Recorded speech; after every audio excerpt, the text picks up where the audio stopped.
On passe souvent notre vie à essayer de trouver quelque chose qu'on n'a pas. Vous avez remarqué comme souvent les gens vous disent « j'aimerais bien avoir ça » ou « j'ai ça mais j'aimerais bien avoir ça d'autre » ou « j'aimerais effectivement pouvoir vivre autre chose » ou « j'ai ça, oui mais si j'avais ça ce serait mieux ». Je pense qu'à un moment donné on a tous conscience de ce que l'on n'a pas et peut-être pas assez conscience de ce que l'on a. Alors vous allez me dire c'est plus facile de vivre dans un pays riche, en bonne santé, avec de l'argent en étant jeune, que de vivre dans un pays pauvre, malade, avec rien comme argent, c'est vrai. Mais je crois, et ça n'engage que moi, que même en vivant dans un pays pauvre, et j'ai eu la chance de voyager beaucoup, et de rencontrer des gens qui parfois n'ont vraiment pas grand-chose, et qui sont vraiment heureux parce qu'ils considèrent leur bonheur dans ce qu'ils ont, et non pas dans ce qu'ils n'ont pas, ou ce qu'ils pourraient avoir, ou... Alors c'est aussi une forme de contentement, mais peut-être que le bonheur c'est aussi ça, c'est de s'arrêter à un moment donné sur ce que l'on a, de faire un peu le point sur ce que l'on a et non pas être toujours axé sur ce que l'on n'a pas et ce que l'on aimerait avoir.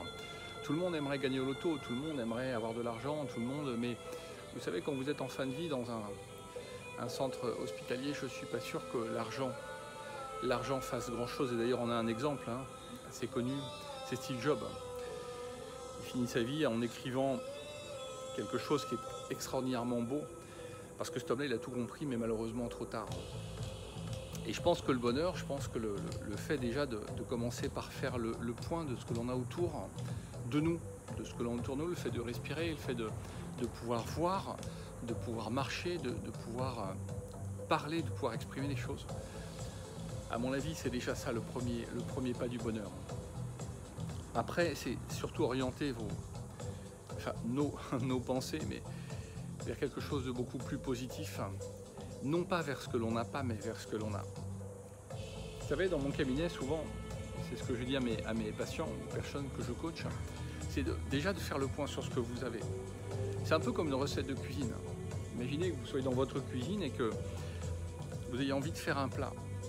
Bien sûr, vous pourriez vous dire à ce moment-là, j'aimerais bien faire un super plat, mais j'ai pas les ingrédients. Bon, ok, j'aimerais bien faire ce super plat, merde, mais j'ai pas les ingrédients. Bien sûr que non, vous allez d'abord faire le point sur ce que vous avez, sur tout ce qui est à votre portée, et ensuite vous allez commencer à faire votre recette. Eh bien notre esprit, notre tête fonctionne de la même manière quand il s'agit du bonheur. Déjà, je vais voir ce qu'il y a en moi, voir ce que j'ai, voir ce que je possède, et je vais déjà, en faisant ce point-là, considérer que ce que j'ai, c'est déjà bien. Et après, mettre en place peut-être des choses pour obtenir un peu plus, mais d'abord commencer par ça. Petite vidéo du matin pour moi, fin de journée pour vous. Prenez soin de vous et à très bientôt. Au revoir.